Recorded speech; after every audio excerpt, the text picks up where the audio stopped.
जो मौलिक चूक होती है ऐसे कर्मों से, जब आप अपने सुख के लिए, अपनी सुविधा के लिए किसी का जीवन छीनते हैं।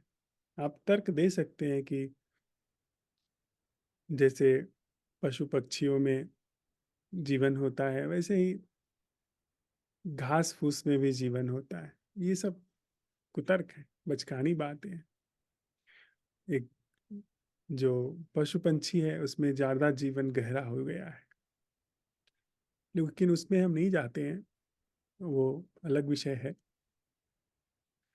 जो सबसे बड़ी दुर्घटना एक इंसान के जीवन में हो सकती है, वह यह है कि वह अपने को जानने से वंचित रह जाए।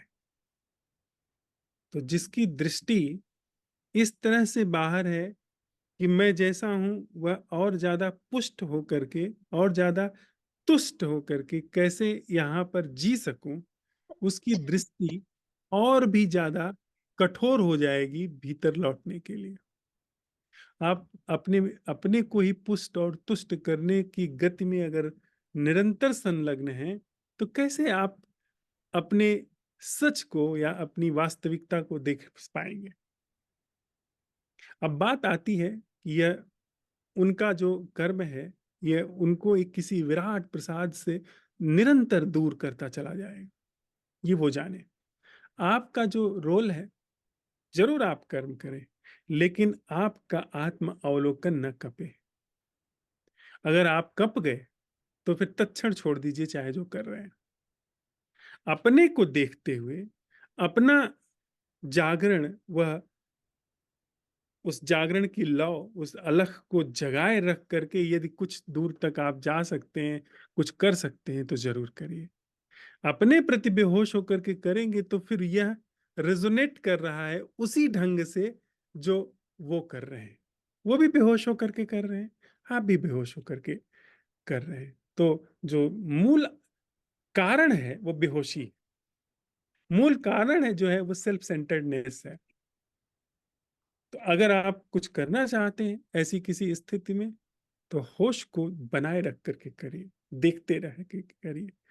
इस बात में करुणा रखिए कि सामने कोई व्यक्ति नहीं, एक प्रोसेस है। वह जो जो कुत्ते को अपनी सुविधा के लिए मार दे रहा है, किसी जीव को सिर्फ इसलिए मार दे रहा है कि वे असुविधा पैदा कर रहे हैं। असुविधा पैदा करने के कारण किसी का जीवन आप छीन ले रहे हैं। यह किसी व्यक्ति के सिर्फ कारण नहीं हो रहा है, इसके पीछे पूरी ह्यूमन कॉन्शसनेस की अनअवेयरनेस, जो लाखों साल तक सेल्फ सेंटर्डनेस काम की है, जिसने तैमूर चंगेज से लेकर के गली के गुंडे तक, जबरदस्ती करने वाले उचक्के तक उस ढंग का जीवन पैदा किया है, वहां से यहां तक। तो वो व्यक्ति शिकार है, वो उस रुग्णता का शिकार है जो दूसरे का वध कर रहा है अपनी सुविधा के लिए। अंदर में वह रूक्ष हो चुका है, उसके अंदर प्राण सूख गए हैं, प्रेम की संभावना समाप्त हो गई है, जीवन मुरझा गया है, कुमला गया है, झुलस गया है। तो वो आपकी करुणा का पात्र है। क्या आप जब ऐसा कुछ व्यवहार करने जा रहे हैं, तो भीतर बेस में आप अपने भीतर करुणा पा रही हैं? करुणा और नहीं होश। बाबा, मेरे भीतर सिर्फ एक अहंकार, ऐसा वाला अहंकार है कि मैं ये देख रही हूँ कि उन कुत्तों को मार दिया गया है, तो जिसने मारा है उसको भी वैसे ही दंड मिले, ताकि उसके दंड को देख करके मेरा अहंकार एक पुष्टि में आए, मुझे शांति मिले कि उसने ऐसा किया तो उसको ऐसा दंड मिला। मैं तो ये देख पा रही हूँ साफ साफ कि मेरे अंदर यही हो रहा है कि यदि मेरे सामने कोई हिंसा कर रहा है तो मैं यही चाह रही हूँ कि उसको भी वैसा ही दंड मिले जैसा उसने उस सामने वाले के साथ किया। तो ये चीज मैं क्लियरली देख पा रही हूँ, मेरे भीतर यही हो रहा है अभी। तो एक्शन और में लग जाइए। 2 दिनों से यही हो रहा है, 2 दिनों से यही हो रहा है बिल्कुल। हाँ, तो इसके प्रति सजग रहिए और एक्शन में मत उतरिए। ये तथ्य है, यानी यहां से आप काम करना शुरू कर रहे हैं कि ऐसा हो रहा है, बिल्कुल ऐसा हो रहा है। जल्दी से सबक सिखाने की जल्दी है, पर आप किसी संरचना के अगर पूरे उसकी कॉम्प्लेक्सिटी को नहीं जानेंगे, तो वो आपको चोट पहुंचा देगा। आपकी अपनी यात्रा जो है वो चोटिल हो जाएगी। आप चोट पहुँचाने जाएँगे, आपको चोट पहुँचाने से पहले अपने अंदर चोट का चोट के लिए जो कठोरता है वो निर्मित करनी पड़ेगी। उससे आपका अपना आपके अंदर जो अभी ध्यान का अंकुर फूटा है, प्रेम की संभावना जो फूटी है, वो प्रभावित हो जाएगी। तो थोड़ा-सा पहले अपने को संयत करिए, अपने को होश में करिए, फिर अगर कोई एक्शन निकल कर के आता है तो ही आगे बढ़िए। अन्यथा इसमें सिर्फ़ वॉचफुलनेस अभी ज़रूरी है। क्या बात साफ हो पाई? हाँ, काफ़ी, काफ़ी।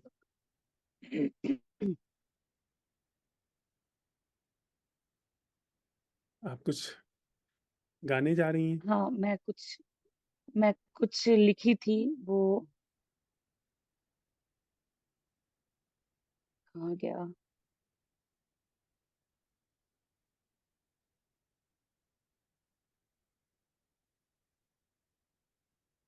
हम लोगों को बड़ी जल्दी हाँ, होती मैंने है कुछ लिखा था एक।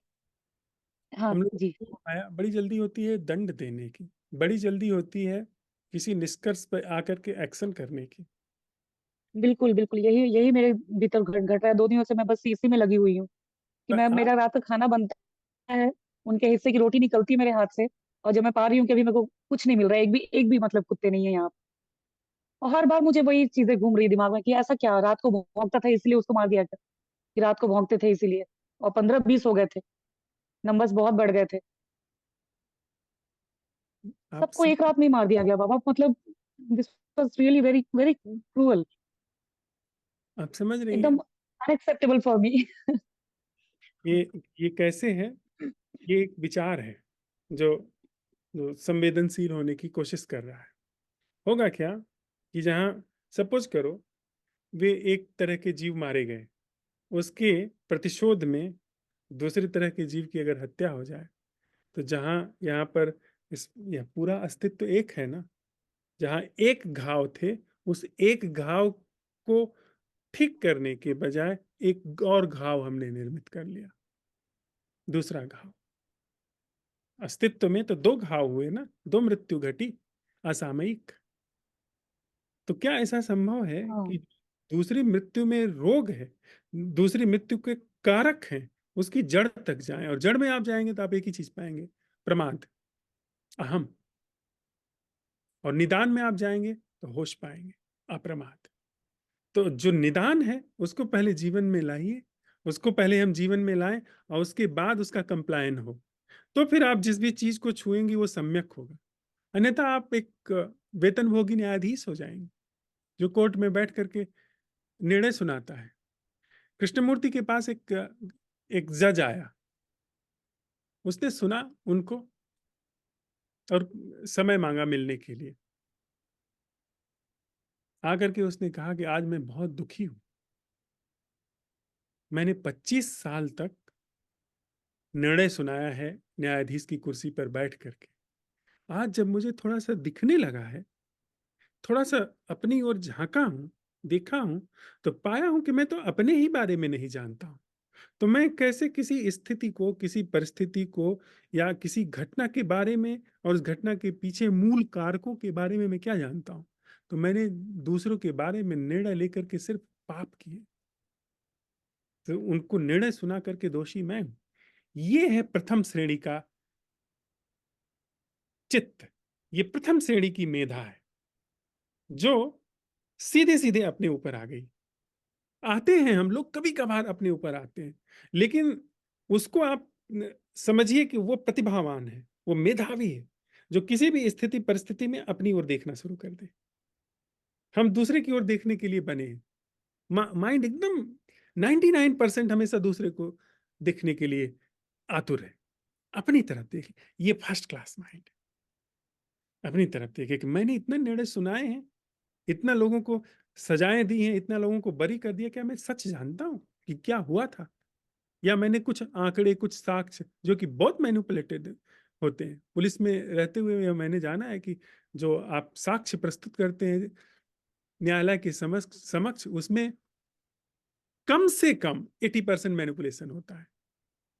और जो राज्य की तरफ से अभियोग पंजीकृत किए जाते हैं वो तो 99.9% हो सकते हैं कि वे मैनिपुलेटेड हो और उन्हीं के आधार पर जज फैसला देता है। निर्णय सुनाता है, जिसको आप सबसे श्रेष्ठ समझते हैं न्यायपालिका को। तो हम आप कैसे निर्णय कर सकते हैं क्या होना चाहिए? झट से किसी को दोषी ठहरा देना वह वृत्ति ठीक नहीं है। वो धार्मिक चित्त के प्रतिकूल है। वह अधार्मिक चित्त की ओर लेकर के जाती है। उसके प्रति हमें सावधान रहना है।